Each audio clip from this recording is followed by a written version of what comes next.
ಸಿಂಭಾವಿ ಬರಮೈ ಹೆಗ್ಗಡೆಯವರ ದೊಡ್ಡ ಚೌಕಿ ಮನೆ. ಆ ಚೌಕಿ ಮನೆಯ ಹೆಬ್ಬಾಗಿಲು ದಾಟಿದ ಅವರ ಜೀತದಾಳು ಹೊಲೆಯರ ನಾಯಿ ಗುತ್ತಿ. ಅವನು ಮೆಟ್ಟಿಲ ಮೇಲೆ ಹೊರ ಅಂಗಳದಲ್ಲಿ ನಿಂತು ಆಕಾಶದ ಕಡೆಗೆ ನೋಡುತ್ತಿರುತ್ತಾನೆ.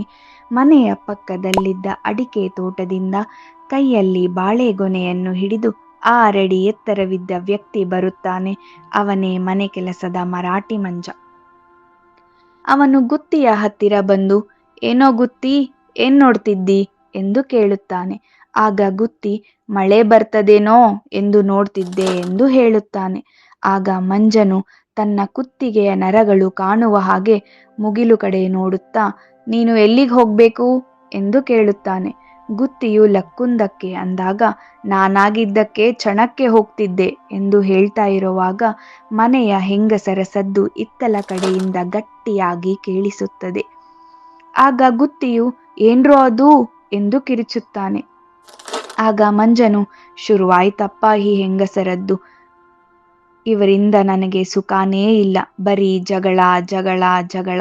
ನಾನಾಗಿದ್ದಕ್ಕೆ ಕಾಲ ಕಳೀತಾ ಇದ್ದೀನಿ" ಎಂದು ಹೇಳುತ್ತಾ ತನ್ನ ಹತ್ತಿರ ಇದ್ದ ಬಿದಿರಿನ ಸ್ತುಲಗಳನ್ನು ಪಕ್ಕಕ್ಕಿಡುತ್ತಾ ಮನೆಯೊಳಗೆ ಹೋಗುತ್ತಾನೆ. ಅಷ್ಟರಲ್ಲಿ ಗುತ್ತಿಯು, "ಕಪ್ಪಾಯ್ತು ಕಣ್ರೋ, ನಾನು ಸುಮಾರು ದೂರ ಹೋಗ್ಬೇಕು" ಎಂದು ಹೊರಡುತ್ತಾನೆ. ಅವನು ತೋಟ ದಾಟಿ ಮುಂದೆ ನಡೆದರೂ ಜಗಳದ ಸದ್ದು ಕೇಳಿಸುತ್ತಲೇ ಇತ್ತು. ಆದರೆ ಗುತ್ತಿಯು ಮಂಜನೊಡನೆ ತಾನು ಲಕ್ಕುಂದಕ್ಕೆ ಹೋಗಬೇಕೆಂದು ಹೇಳಿರುತ್ತಾನೆ. ಅವನು ಲಕ್ಕುಂದದ ಮೇಲೆ ಹೋಗಬೇಕಾಗಿತ್ತು, ಆದರೆ ಲಕ್ಕುಂದಕ್ಕೆ ಅಲ್ಲ. ಲಕ್ಕುಂದವು ಸಿಂಭಾವಿಯ ಕೇವಲ 3-4 ಮೈಲಿ ದೂರದಲ್ಲಿತ್ತು ಅಷ್ಟೆ. ನಂತರ ದಾರಿಯಲ್ಲಿ ಹೆಗ್ಗಾಡು ತುಂಬಿ ಎತ್ತರವಾಗಿದ್ದ ಸೀತೂರು ಗುಡ್ಡ. ಅದನ್ನು ಏರಿ ದಾಟಬೇಕಿತ್ತು. ಆದರೂ ಅವನು ಹೆದರುತ್ತಿರಲಿಲ್ಲ. ಮತ್ತೊಂದು ವಿಷಯವೇನೆಂದರೆ ಅವನ ಉಡುಪು. ಆ ಮೋಟು ಪಂಚೆ, ತಲೆಗೆ ಒಂದು ಕೆಂಪು ವಸ್ತ್ರ, ಮೈಯಿಗೊಂದು ಕಸೆ ಅಂಗಿ, ಮೊಕಕ್ಕೆ ಕ್ಷೌರ. ಇದರಿಂದ ದರೋಬಸ್ತಾಗಿ ಕಾಣಿಸುತ್ತಿದ್ದ.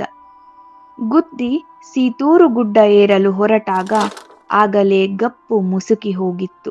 ಮಿಣುಕು ಹುಳುಗಳು ಮಿನುಗುತ್ತಿದ್ದವು. ಜೀರುಂಡೆಗಳ ಕೂಗು ಕಿವಿಗೆ ಚಿಟ್ಟು ಹಿಡಿಸುತ್ತಿತ್ತು. ಮಳೆಗಾಲ ಆಗಿದ್ದರಿಂದ ಇಂಬಳದ ಕಾಟವು ಹೆಚ್ಚಾಗಿಯೇ ಇತ್ತು. ಗುತ್ತಿಯು ಎಲೆಯಡಿಕೆ, ಸುಣ್ಣ, ಹೊಗೆ ಸಪ್ಪುಗಳನ್ನು ತಿನ್ನುತ್ತಾ ಕಾಡು ದಾರಿಯಲ್ಲಿ ಮುಂದುವರೆದನು. ಕತ್ತಲೆ ಇನ್ನೂ ಜಾಸ್ತಿಯಾಯಿತು. ಜೀರುದನಿ ಘೋರವಾಯಿತು. ಗುತ್ತಿಯು ಅಂದಾಜಿನ ಮೇಲೆ ಕಾಲು ಹಾಕುತ್ತಿದ್ದ. ಆ ಭೀಕರವಾಗಿ ಕಾಣುವ ಭಯಂಕರ ಪ್ರಕೃತಿ ಅವನಿಗೆ ಸಾಧಾರಣವಾಗಿತ್ತು. ಅವನು ಕಾಡಿನಲ್ಲಿ ಮುಂದುವರೆಯುತ್ತಾ ಸಿಂಭಾವಿ ಹೆಗ್ಗಡೆಯವರು ಕೊಟ್ಟಿದ್ದ ಚೀಟಿಯನ್ನು ಸೊಂಟಕ್ಕೆ ಕೈ ಹಾಕಿ ಮುಟ್ಟಿ ನೋಡುತ್ತಾ ಮನಸ್ಸಿನಲ್ಲಿ ಏನೋ ಯೋಚನೆ ಮಾಡಿಕೊಂಡು ಹೋಗುವನು. ಈ ಸಾರಿ ನಾನು ಅವಳನ್ನು ಹಾರಿಸಿಕೊಂಡು ಬರದೇ ಇದ್ದರೆ ನಮ್ಮಪ್ಪ ಅವ್ವಗೆ ಹುಟ್ಟಿದ ಗಂಡೇ ಅಲ್ಲ ನಾನು ಎಂದು ಮುಂದೆ ನಡೆಯುತ್ತಿರುತ್ತಾನೆ. ಆಗ ಹಿಂದೆ ಏನೋ ಸದ್ದು ಮಾಡಿದ ಹಾಗಾಯಿತು. ಗುತ್ತಿಯು ತಟ್ಟನೆ ದೊಣ್ಣೆಯನ್ನು ಬೀಸುತ್ತಾನೆ. ಆಗ ಪ್ರಾಣಿಯು ಹಿಂದೆ ಹೋದ ಸದ್ದು ಕೇಳಿಸುತ್ತದೆ. ಆಗ ಗುತ್ತಿ, "ಇದರ ಮನೆ ಹಾಳಾಗ್ಲೋ, ಈ ನರಿಯಿಂದ ಸುಖ ಇಲ್ಲ" ಎನ್ನುತ್ತಾ ಬಿರಬಿರನೆ ನಡೆದನು. ಅದು ನಿಜವಾಗ್ಲೂ ನರಿನಾ ಅಥವಾ ಬೇರೆ ಏನಾದ್ರೂನಾ? ಗುತ್ತಿ ಎಲ್ಲಿಗೆ ಹೊರಟ? ನೋಡೋಣ ಮುಂದಿನ ಸಂಚಿಕೆಯಲ್ಲಿ.